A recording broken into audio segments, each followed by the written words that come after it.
call that insanity.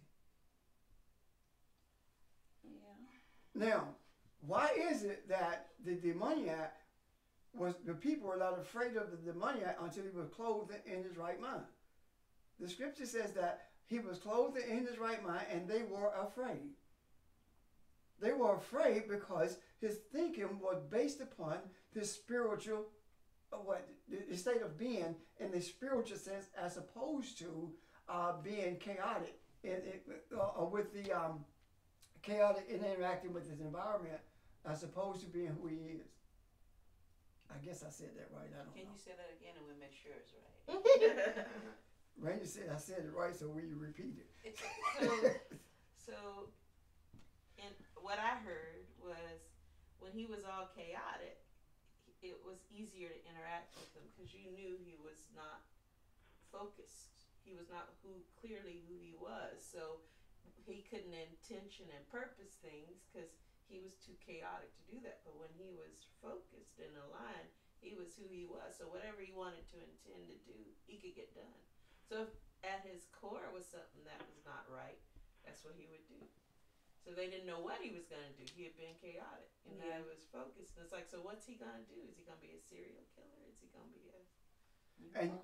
And all those things are, all those thoughts are within us. Mm-hmm. You know, murder, rape, all these things.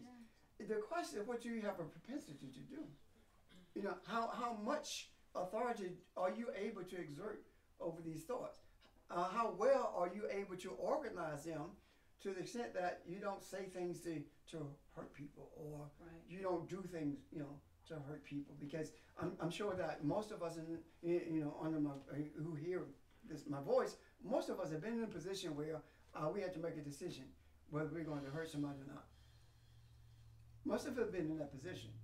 Now, the question is that how much control do you have over that? And if you have been constantly taught it's okay to do these things in terms of hurting someone, it becomes easier for you to do it. And I got your best.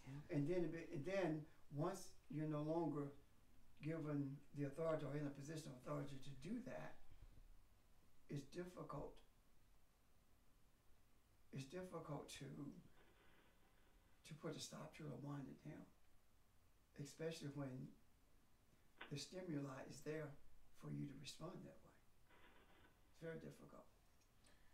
So when you were saying that, I was thinking about this. There are people that appear to make it a process to hurt people, no matter what the situation is.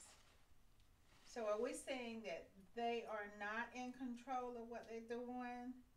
Or it's just something that they have convinced themselves that it's right to do, or they have taken authority over someone when they just continually hurt people? I think that, no, I believe that they're hurting themselves, and they are projecting what they are feeling. What they're experiencing, yes. Oh, okay. However, I do think that their projection of that and hurting you also is a lesson for you. How are you going to respond to it? So everything that we encounter is a lesson. It's an opportunity to learn or to teach or both. Okay, so drilling down a little bit more then. What you just said, a lesson, person is projecting, and then a lesson for the other person. Does that person still not ultimately have a choice to respond in a certain way? If the higher spiritual level you are, it would seem to me the more opportunity you would have to choose how you respond. And if you're not, I mean, instead of reacting, is what I'm saying. Because other people, like you say, the stimuli is there, and something happens and it just pushes their button. They allow whatever happens to push their buttons, and when their button is pushed, they respond in a way that they would ordinarily respond that's quote-unquote normal for them. Yes. Which may not be the right thing or the right way. And there's always a choice, and that's one of the reasons. But after it happens, people are, oh my God, I didn't intend to do that. That kind of thing. But some don't because they do intend to do it. They intend to do it, but there are periods that you never see them in And they remorse. may. Yeah. Okay. We used to talk about, when we were in these charismatic settings, we would talk about after it happens, the demon leaves them, and then they are remorseful for what they did.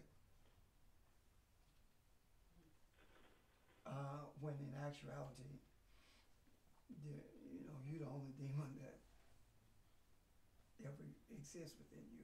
It's your thoughts. So the question is, have you conditioned yourself to the extent that nothing bothers you anymore? We call it a psychopath, don't we? Well, a sociopath, rather. You condition yourself. So how do I don't want to continue on this, road of psychiatry and analyzing the mind as much as I want to talk about how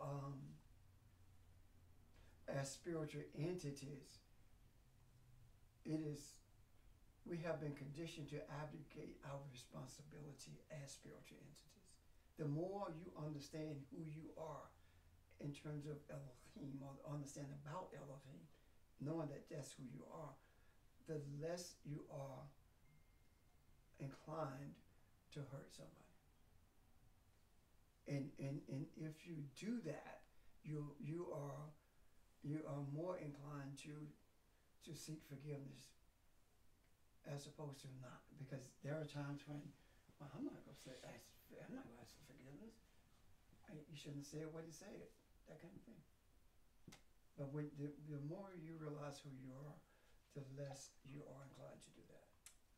Does that make sense, Beth? Mm-hmm. So there are times, we talk about walking away from things.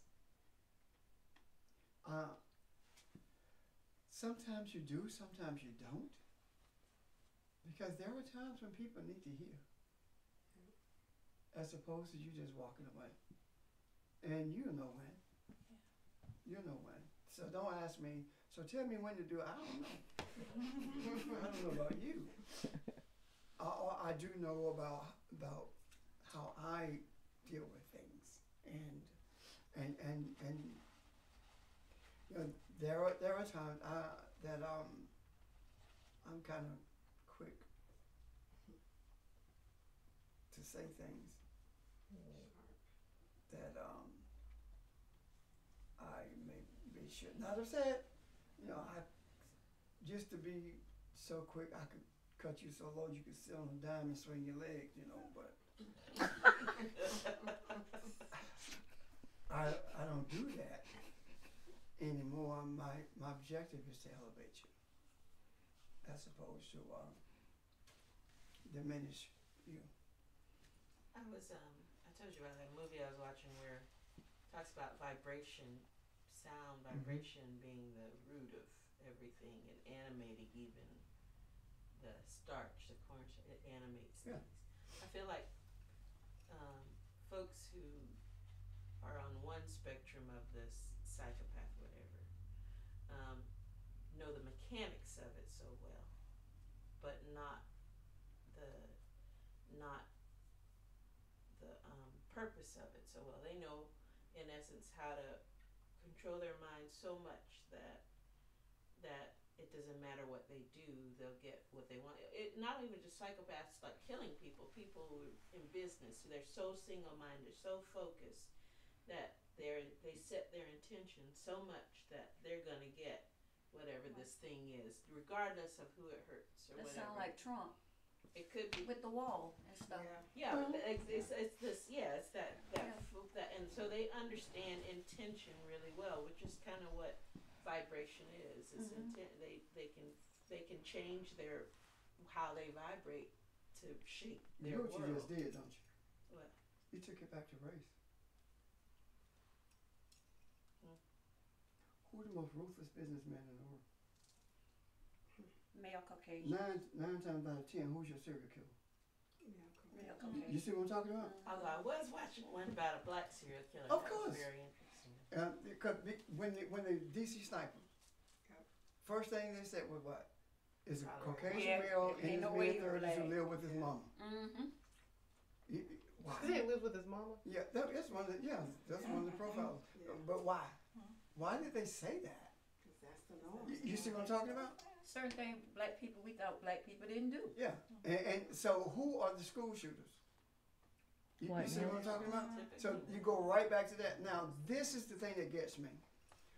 This is the reason, as long as we are talking about people who are in the Bloods and the Crips killing each other in the streets, it's okay to talk about race.